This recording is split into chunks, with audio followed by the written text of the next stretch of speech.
Bonjour, dans cette vidéo on va continuer un peu plus loin dans la programmation sur Python, en traitant les notions de boucle plus particulièrement. Dans plusieurs vidéos faites il y a quelques temps, j'avais déjà parlé de l'installation de Python et du programme d'édition PyCharm sur Windows et sur Linux.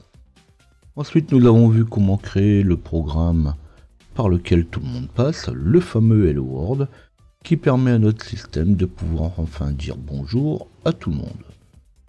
La dernière vidéo que j'ai fait au sujet de Python portait sur l'interaction entre le système et Python lui-même. Alors ces vidéos ne sont pas forcément faites dans l'ordre qu'elles le devraient.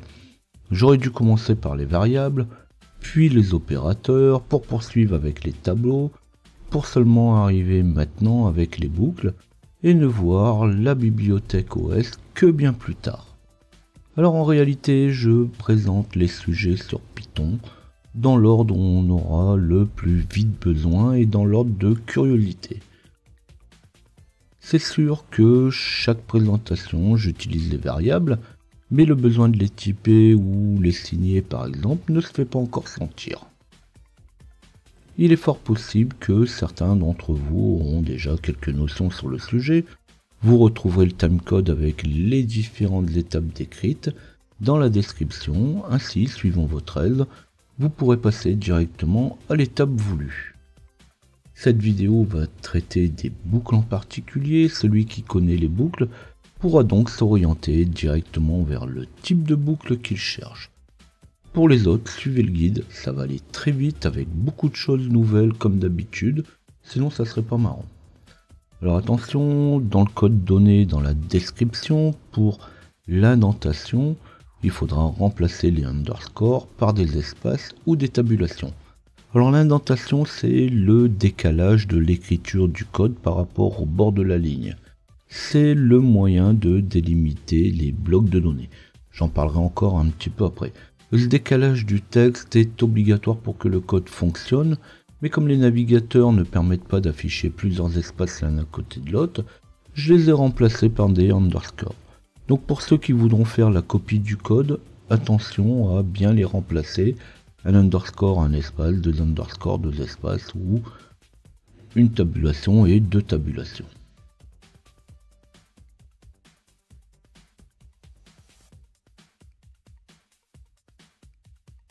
Pas trop de blabla, je l'ai promis dans ma dernière vidéo sur Python, si ça bloque quelque part, vous pouvez reprendre mes vidéos précédentes.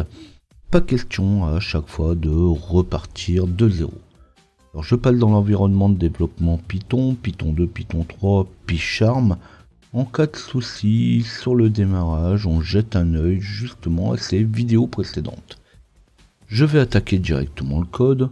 Alors ici j'ai pris l'environnement que j'ai utilisé la dernière fois, j'ai supprimé tout ce que j'avais dans mon fichier pour repartir sur le même projet que j'ai appelé test avec mon fichier py qui s'appelle lui aussi test.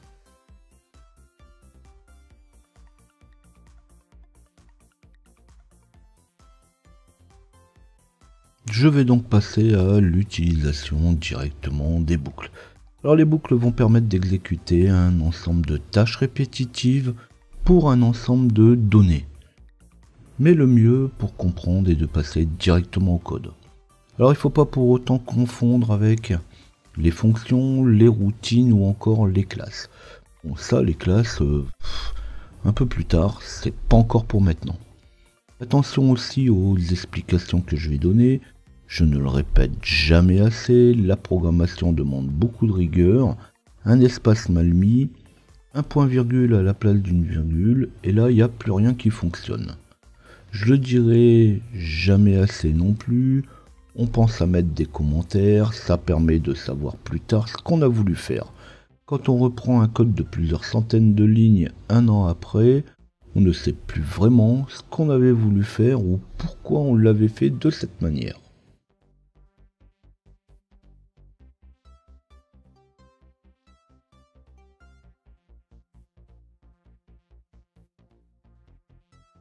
Sans plus attendre, je passe dans le vif du sujet, et l'idée est de voir tout de suite ce qu'on entend par boucle. On verra un peu plus loin les différentes manières de les écrire. Après un petit commentaire, on va initialiser une variable que je vais appeler texte et lui assigner une valeur. Les variables sous Python n'ont pas besoin d'être typées, elle prend la forme, elle prend le type de données qu'on lui met. Ici c'est du texte, donc ma variable texte sera du type texte. Facile, Python de toute façon n'est pas très exigeant. Puis on va créer une boucle. Alors l'anglais ça aide pour une variable lettre de tous les éléments de texte, ce qui donne for lettre in text. Pour chaque élément de texte, chaque élément sera mis dans une variable que j'appelle lettre. Et pour chaque élément, on va exécuter des actions. Donc à la fin du for, on va mettre 2 points pour le code qui va derrière. Le code qui va derrière, on va afficher chaque lettre une par une.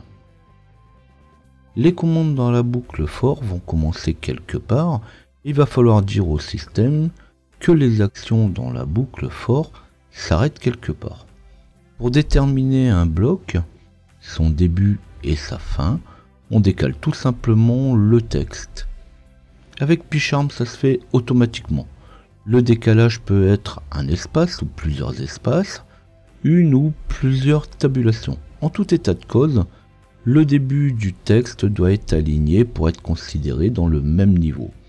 On appelle ce décalage l'indentation. On crée une dent à l'intérieur du texte.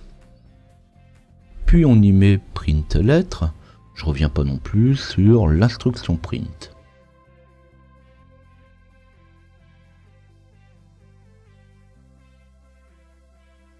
Je passe un petit peu plus de temps sur cette première boucle, mais après, quand le principe sera connu, on ira un petit peu plus vite.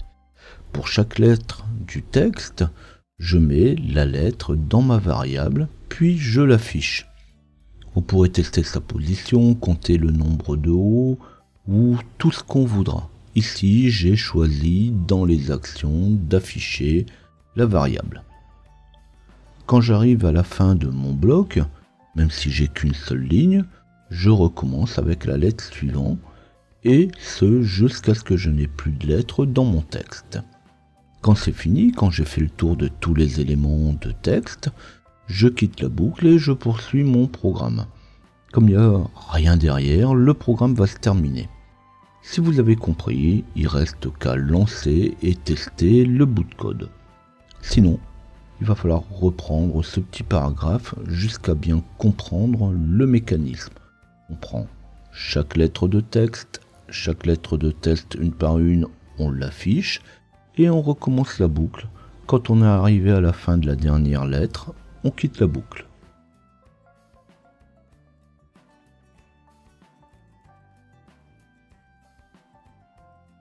On teste le bout de code, alors on lance le programme. On a un texte qui fait moins de 20 caractères. Il s'exécute en très peu de temps. Sauf si on commence à y mettre des milliers de caractères, mais sinon ne comptez pas voir afficher une par une les lettres. Alors si ça vous chante, vous pourrez le faire avec les plages de données.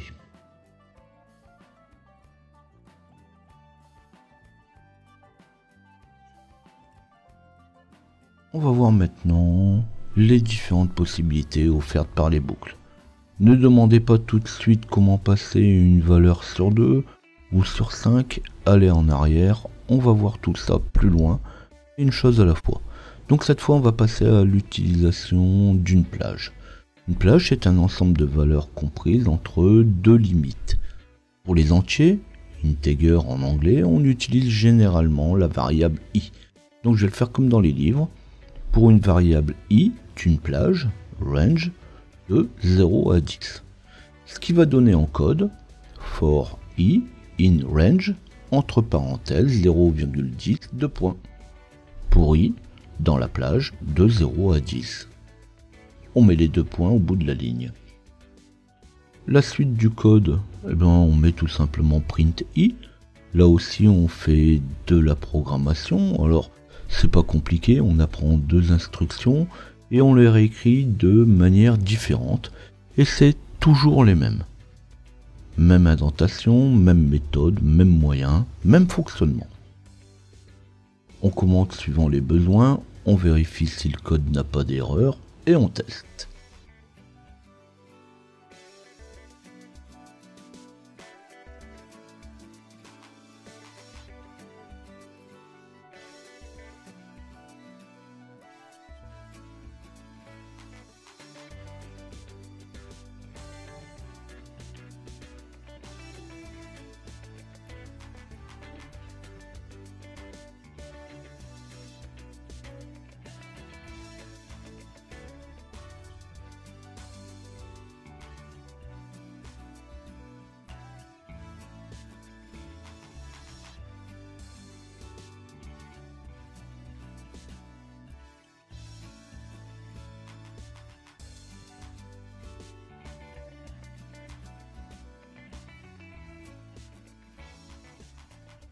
Alors jusque là c'est facile. Si vous voulez faire de 0 à 1 million, allez-y, faites-vous plaisir. Maintenant de 0 à 1 million, ok, mais je vais pas attendre 1 million d'écritures. Alors je veux bien le faire, mais par saut de 100 000, comme ça ira beaucoup plus vite. Alors on peut fixer une plage de 0 à 10 par étape de 2. Ça sera la même chose que de 0 à 1 million par étape de 200 000. Ça donne for i in range 0,10 et le troisième paramètre 2. Le tout entre parenthèses et 2 points pour une plage de 0 à 10 par étape de 2. Je vous laisse taper ça, on teste et on pourra passer à une autre plage.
J'aime bien le genre de vidéo parce que c'est toujours pareil. On tape 15 fois la même chose, mais une fois de 0 à 10 par étape de 1, c'est la valeur d'incrémentation par défaut. Puis on recommence la même chose de 0 à 10 par étape de 2. Sinon on peut le faire dans l'autre sens, de 10 à 0 par étape de moins 1. Finalement on sait le faire dans un sens et on peut tout imaginer. On tape tout ça et on fait les tests. Mais si je mets de 10 à 0 sans préciser la valeur de comptage, ça va pas me donner grand chose, puisque je viens de dire que par défaut, c'est 1. Donc de 10 à 0, par étape de 1, on sort tout de suite de la plage. On fait les essais, et ensuite on pourra passer à un autre type de boucle, la boucle while.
La boucle while est tout aussi utilisée que la boucle for.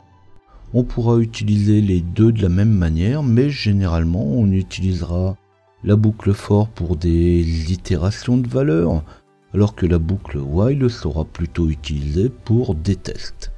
Alors on va prendre un premier exemple de boucle while sur une utilisation de même type que for. On va voir que ça se complique un petit peu parce que while n'est pas particulièrement fait pour. On va tester une variable n, un nombre, et on va recommencer le test tant que n n'aura pas atteint une certaine valeur. Alors autant dire que parfois on n'en sort jamais. Pour le test, je vais commencer par lui donner une valeur à n. Puis tant que n n'aura pas atteint une certaine valeur, on continue la boucle. Ce qui donne n égale 0, j'initialise n à 0, je commence ma boucle, while n est inférieur à 5, comme le for je mets 2 points, qu'est-ce qui va se passer tant que n est inférieur à 5? J'ajoute 1 à n. Alors pour ça j'utilise l'écriture n plus égale 1. Ça serait la même chose que si j'avais écrit n égale n plus 1. n égale sa propre valeur plus 1. C'est-à-dire que à chaque fois, je vais rajouter 1 à n. Alors c'est juste un petit peu de logique. Puis, une fois que j'ai incrémenté 1, j'affiche n.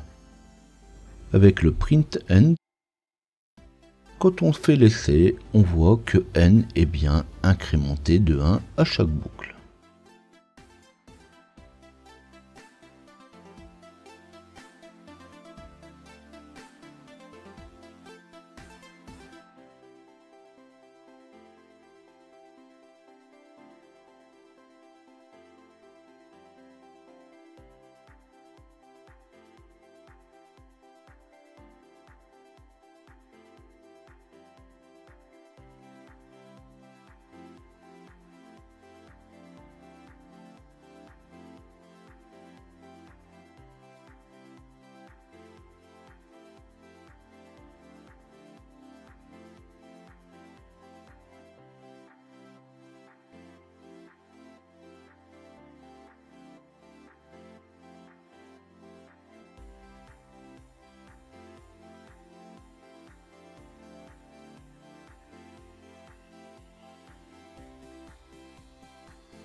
Une autre manière d'écrire les boucles, c'est d'utiliser l'expression while true. C'est une manière de faire une boucle infinie. Tant que c'est vrai, c'est toujours vrai, donc on boucle toujours, on boucle indéfiniment. Alors, est-ce que c'est dû à Python ou j'en sais rien? Cette méthode est souvent utilisée dans les programmes Python. Alors autant s'y habituer tout de suite. En réalité, ce n'est pas une question d'habitude, c'est une question de modélisation de la syntaxe. Tous les langages de programmation ne réagissent pas de la même manière suivant le code et la manière où est écrit ce code.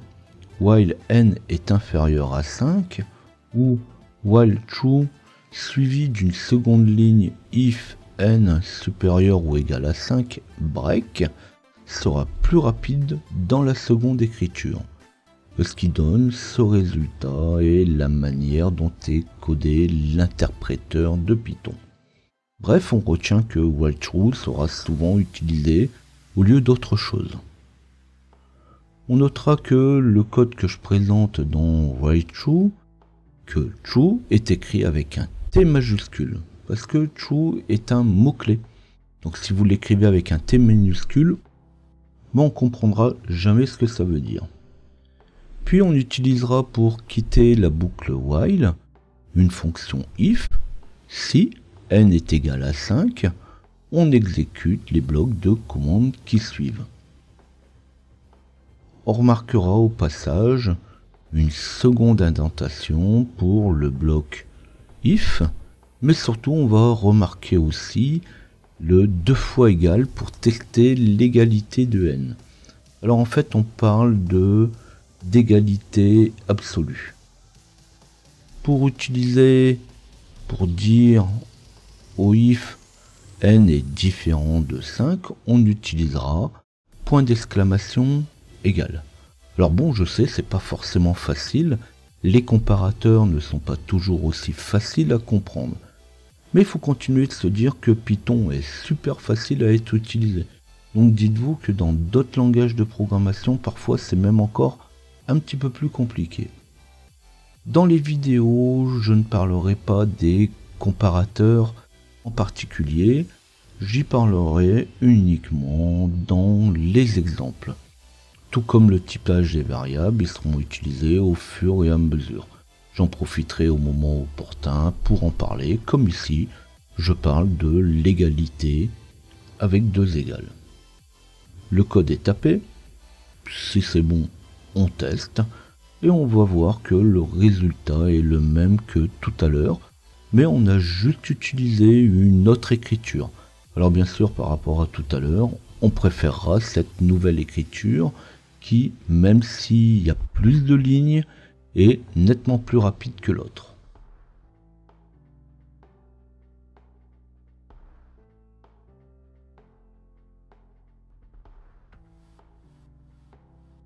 Par la suite, on pourra imaginer toutes les modifications de n avec une incrémentation de -1, donc ce qui va donner n moins égale 1, ou de 10, ou de tout ce que vous voudrez, puisque tout est imaginable.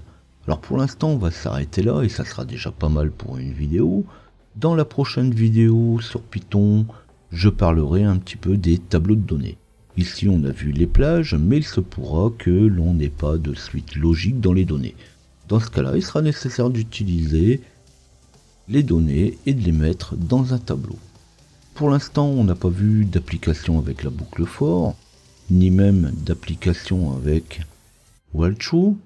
J'ai jamais dit que vous sauriez programmer en 2 vidéos, mais l'instruction for, on va la revoir avec les tableaux. Après les tableaux, je parlerai des fichiers, et avec les fichiers, à l'issue des fichiers, faudra bien qu'on parle à un moment de la gestion des erreurs. Dans la gestion des erreurs, ça sera l'occasion de mettre en œuvre l'instruction while-true. Je reste quand même un petit peu plus axé sur les systèmes et les serveurs. Entre 2 vidéos, vous pourrez retrouver quelques compléments sur Python. Alors bien sûr, Python c'est indispensable, il est dans tous les programmes d'éducation, c'est incontournable. Mais avant de faire un jeu ou un programme, avec une interface graphique, il y a encore quand même quelques points à traiter.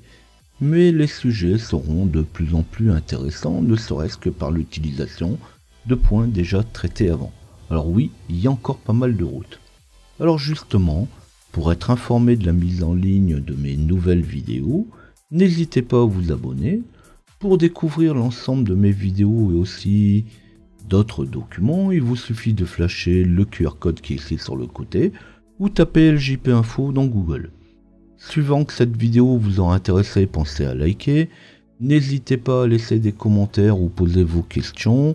Les différents sujets pouvant être traités sont si vastes qu'il ne sera jamais possible de tous les couvrir et de tous les traiter complètement.